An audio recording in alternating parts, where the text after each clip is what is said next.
পুরো মধ্যপ্রাচ্য জুড়ে বাজছে তৃতীয় বিশ্বযুদ্ধের দামামা। আর এই যুদ্ধের মধ্যেই আমাদের হাতে এসে পৌঁছেছে গুরুত্বপূর্ণ আন্তর্জাতিক সংবাদ। শুরুতেই জানাবো এই সংবাদগুলোর শিরোনাম, এরপরেই থাকবে বিস্তারিত। আইআরজিসি মুখপাত্রের ঘোষণা, এবার ইসরায়েল বিরোধী প্রতিশোধমূলক হামলার সময় গোপন রাখা হবে। জানিয়ে দিব হিজবুল্লাহ ও ইসরায়েল কি সরাসরি যুদ্ধে জড়িয়ে পড়বে। এদিকে ইরাক থেকে সিরিয়ায় মার্কিন সামরিক ঘাঁটিতে ব্যাপক রকেট হামলা। জানাবো গাজার আরেকটি স্কুলে ইসরায়েলি হামলা, আমেরিকাকে দায়ী করল হামাস। এবং সর্বশেষ থাকবে ন্যাটো রাশিয়াকে সংঘাতের ব্যাপারে সতর্ক করলেন তুরস্কের প্রেসিডেন্ট। শুনছিলেন সংবাদ শিরোনাম, এবারে বিস্তারিত। তবে তার আগে আপনি যদি ইসরায়েল ও তার পশ্চিমা মিত্রদের ভূখণ্ডে ইরান সহ তার প্রক্সি বাহিনীর হামলাকে সমর্থন করে থাকেন, তাহলে কমেন্টস বক্সে ইয়েস লিখে জানিয়ে দিন আপনার প্রতিবাদ। আর যদি ইসরায়েল ও যুক্তরাষ্ট্রকে দৃঢ়তার সঙ্গে ঘৃণা করে থাকেন, তাহলে ভিডিওটিতে একটি লাইক দিয়ে সম্পূর্ণ ভিডিও দেখার অনুরোধ রইল।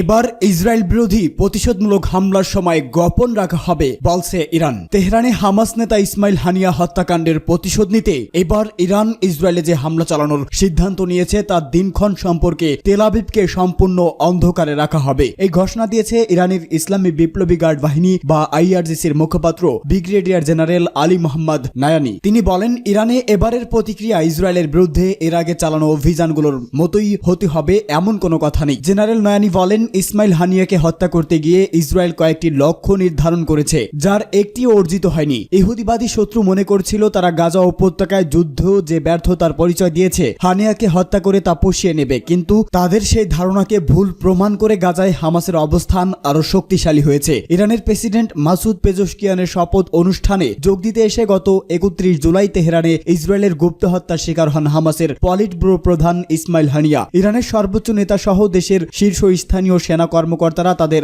অতিথি ইসমাইল হানিয়াকে শহীদ করায় ইসরায়েলি পদক্ষেপের প্রতিশোধ নেওয়ার হুমকি দেন। এ সম্পর্কে আইআরজিসি মুখপাত্র আরো বলেন, ইরানের সেনা কর্মকর্তারা অ্যাকশনে যাওয়ার আগে সতর্কতার সঙ্গে এর সবগুলো দিক পর্যালোচনা করে দেখছেন। তারা শত্রুর হিসাব নিকাশ ব্যর্থ করে দিতে সুনির্দিষ্ট ও সুপরিকল্পিত সিদ্ধান্ত নিচ্ছে। জেনারেল নয়ানি বলেন, সময় এখন ইরানের অনুকূলে এবং প্রতিশোধমূলক হামলাটির জন্য ইসরায়েলকে দীর্ঘদিনও অপেক্ষা করতে হতে পারে। ততদিন ইহুদিবাদীদেরকে অবশ্যই ভারসাম্যহীন অবস্থায় থাকতে হবে। হিজবুল্লাহ ও ইসরায়েলের মধ্যে সামরিক উত্তেজনা 7 অক্টোবরের পর থেকে নাটকীয়ভাবে তীব্র আকার ধারণ করে দুই পক্ষকে পূর্ণমাত্রা যুদ্ধের কিনারায় নিয়ে দাঁড় করিয়ে দেয়। সাম্প্রতিক সংঘাতে তীব্রতা ও মাত্রা এতটাই বেড়েছে যে দুই পক্ষ যে কোনো সময় সরাসরি যুদ্ধে নেমে যেতে পারে। আমরা যখন যুদ্ধের কিনারায় পৌঁছে যাওয়ার কথা বলছি, তার মানে হচ্ছে হিজবুল্লাহ ও ইসরায়েল খুব বিপজ্জনক পরিস্থিতির কাছাকাছি একটা জায়গায় চলে এসেছে। সম্প্রতি দুই পক্ষের মধ্যে হিংসা বৈরতা যেভাবে বেড়েছে, সেটাকে সংঘাতের গতিমুখ বদলে দেওয়ার একটি সূচনা বিন্দু বলে মনে হতে পারে। দুই পক্ষই সম্ভাব্য একটা দীর্ঘস্থায়ী ও বিপজ্জনক যুদ্ধের মধ্যে মঞ্চ প্রস্তুত করছে বলে মনে করা হচ্ছে। এই মাসে হিজবুল্লাহ সবচেয়ে উঁচু সারির ফিল্ড কমান্ডারের একজন আবু তালেবকে হত্যা করে ইসরায়েল এবং মুহাম্মদ শুকরকেও হত্যা করে এই ইসরায়েলি বাহিনী। এই ঘটনায় হিজবুল্লাহ প্রতিশোধমূলক হামলা চালালেও এখন পর্যন্ত নিজেদের জোর করে সংযত রেখেছে বলে মনে হয়। অন্যদিকে ইসরায়েলও তাদের দিক থেকে এখনো লাল রেখা অতিক্রম না করার ব্যাপারে সতর্ক। এরপরও দুই পক্ষের মধ্যে বাড়তে থাকা উত্তেজনাটি ক্রমবর্ধমান উদ্বেগের কারণ হয়ে দাঁড়িয়েছে। হিজবুল্লাহ সামরিক শক্তি ও দোরগোড়ায় তাদের উপস্থিতি বিবেচনায় গাজায় হামাস থেকে হিজবুল্লাহকে ইসরায়েল তাদের স্থগিত হুমকি বলে মনে করে। জটিল এই পরিস্থিতি শুধু ইসরায়েলের উপরই নয়, মধ্যপ্রাচ্যে পশ্চিমাদের বৃহত্তর স্বার্থের উপর ভয়ঙ্কর চ্যালেঞ্জ তৈরি করছে। আপাতত হিজবুল্লাহ ও ইসরায়েল দুই পক্ষের কারোই বিপজ্জনক সীমারেখা অতিক্রমের অভিপ্রায় নেই, কিন্তু তাদের মধ্যে চলমান পাল্টাপাল্টি হামলা এবং গাজা সংঘাতের কারণে সৃষ্টি রাজনৈতিক অচল অবস্থার কারণে দুই পক্ষের কোনো একটি পক্ষ বড় কোনো ভুল করে বসতে পারে, তাতে যে কোনো সময় বাঁধতে পারে সরাসরি যুদ্ধ। এছাড়া দুই পক্ষ বর্তমানে যে নিয়ম নীতি বজায় রেখে চলছে, তাতে আকস্মিকভাবে কোনো বড় ধরনের বদল হচ্ছে। ইচ্ছা না থাকার সত্ত্বেও দুই পক্ষ যুদ্ধে জড়িয়ে পড়তে পারে। গাজা যুদ্ধ নিয়ে যুক্তরাষ্ট্র প্রশাসনের আগ্রহ ক্রমেই কমে যাওয়ার বিষয়টি সংশ্লিষ্ট পক্ষগুলোর খুব নিবিড়ভাবে পর্যবেক্ষণ করছে। প্রাথমিকভাবে এই সংঘাতের গুরুত্ব হারানোর কারণ হলো মার্কিন প্রেসিডেন্ট নির্বাচনে প্রচারণা পর্ব, যুক্তরাষ্ট্রের অভ্যন্তরীণ সমস্যার চাপে গাজা যুদ্ধ এখনো চাপা পড়ে গেছে। মার্কিন ভোটাররা মূলত অর্থনৈতিক সমস্যা ও অভিবাসী এই দুই বিষয়ে মনোযোগ দিচ্ছে। দুই প্রেসিডেন্ট প্রার্থী খুব গভীরভাবে দেশীয় রাজনীতি নিয়ে ব্যস্ত।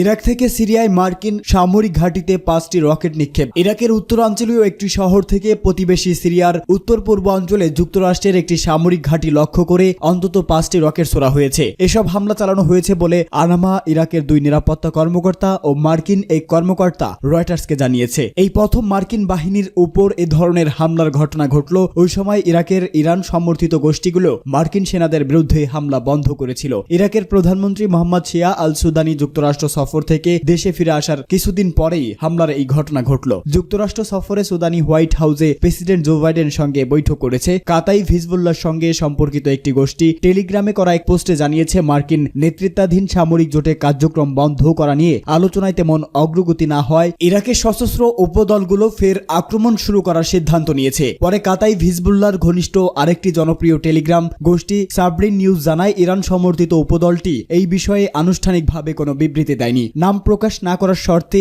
এক মার্কিন কর্মকর্তা জানান, সিরিয়ার রুমালিনে জোট বাহিনীর একটি ঘাঁটি সেনাদের দিকে 5টিরও বেশি রকেট ছোড়া হয়েছে, তবে কেউ হতাহত হয়নি। ওই কর্মকর্তা ওই ঘটনাকে একটি ব্যর্থ রকেট হামলা বলে অভিহিত করেছে। রকেটগুলো ওই ঘাঁটিতে আঘাত হানতে পারেনি, না সেগুলো পৌঁছানোর আগেই সেগুলো ধ্বংস হয়ে গেছে তা পরিষ্কার হয়নি। এই ঘটনাটিকে লক্ষ্য স্থল করা হয়েছিল কিনা তাও পরিষ্কার হয়নি। রকেট হামলার পর ইরাক ও সিরিয়ায় মোতায়েন মার্কিন নেতৃত্বাধীন জোট বাহিনীর একটি যুদ্ধ বিমান হামলাকারীদের অবস্থানে আক্রমণ চালিয়েছে বলে ওই মার্কিন কর্মকর্তা জানিয়েছে। গাজার আরেকটি স্কুলে ইসরায়েলি হামলা, আমেরিকাকে দায়ী করল হামাস। গাজা উপত্যকার আরেকটি স্কুলে ইহুদিবাদে ইসরায়েলের বিমান হামলা তীব্র নিন্দা জানিয়েছে ফিলিস্তিনের ইসলামী প্রতিরোধ আন্দোলন হামাস। সংগঠনটি বলছে, স্কুলগুলোতে আশ্রয় নেওয়া হাজার হাজার মানুষের উপর চালানো গণহত্যা প্রমাণ করে গাজাবাসীর বিরুদ্ধে ইসরায়েল পরিকল্পিত অপরাধযোগ্য চালাচ্ছে। ইহুদিবাদী ইসরায়েল গতকাল গাজার মোস্তফা স্কুলে বিমান হামলা চালিয়ে সেখানে আশ্রয় নেওয়া 12 জন অসহায় ফিলিস্তিনিকে হত্যা করেছে। এই সম্পর্কে হামাস এক বিবৃতিতে জানিয়েছে, ফ্যাসিবাদী দখলদার সেনারা আমেরিকার পৃষ্ঠপোষকতায় গাজাবাসী ফিলিস্তিনি জনগণের বিরুদ্ধে গণহত্যা চালিয়ে যাওয়ার সিদ্ধান্ত নিয়েছে। এই অপরাধযজ্ঞের পূর্ণ দায়-দায়িত্ব মার্কিন প্রেসিডেন্ট জো বাইডেন প্রশাসনের উপর বর্তায়। হামাসের বিবৃতিতে বলা হয়, ফিলিস্তিনি জনগণের বিরুদ্ধে ইসরায়েলের সবচেয়ে রক্তাক্ত ওই সামরিক অভিযান আমেরিকার পূর্ণ সামরিক ও রাজনৈতিক পৃষ্ঠপোষকতা ছাড়া সম্ভব ছিল না। গাজার মিডিয়া অফিস জানিয়েছে, মোস্তফা হাফেজ স্কুলে হামলা চালানোর পাশাপাশি জোরদার দেইর বালা এলাকার একটি বাজার এবং খান ইউনুসের একটি মোবাইল ফোন চার্জিং পয়েন্টে আলাদা আলাদা বিমান হামলা চালায় দখলদার সেনারা। ওই 2 হামলা যথাক্রমে 9 জন ও 4 জন ফিলিস্তিনি নিহত হয়। এসব হামলায় আহত হন আরো বহু গাজাবাসী, যাদের মধ্যে অনেক নারী ও শিশু রয়েছে।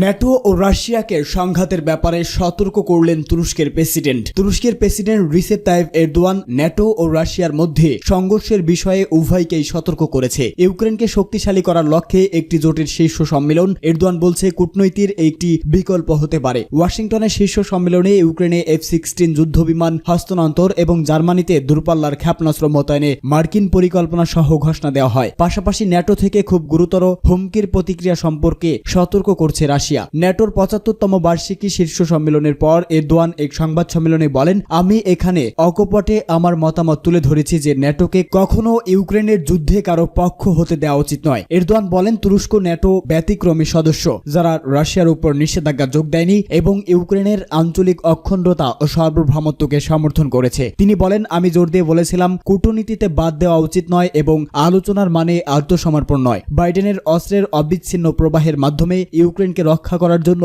পশ্চিমা মিত্রদের সমাবেশ করতে এবং কিয়েভের ন্যাটোতে যোগদানের পথের প্রতিশ্রুতি দেওয়ার জন্য শীর্ষ সম্মেলনটি ব্যবহার করেছিল। এটি এমন একটি ঘটনা যা রাশিয়ার প্রেসিডেন্ট ভ্লাদিমির পুতিনের জন্য অভিশাপ। দিমিত্রি পেসকভ রাশিয়ার সংবাদ সংস্থাগুলোর প্রকাশিত ওই বিষয়ে প্রকাশিত রিপোর্টের মন্তব্য বলেছেন, ন্যাটো এখন ইউক্রেন নিয়ে সংঘাতে পুরোপুরি জড়িত। সূত্র ভাষ্য।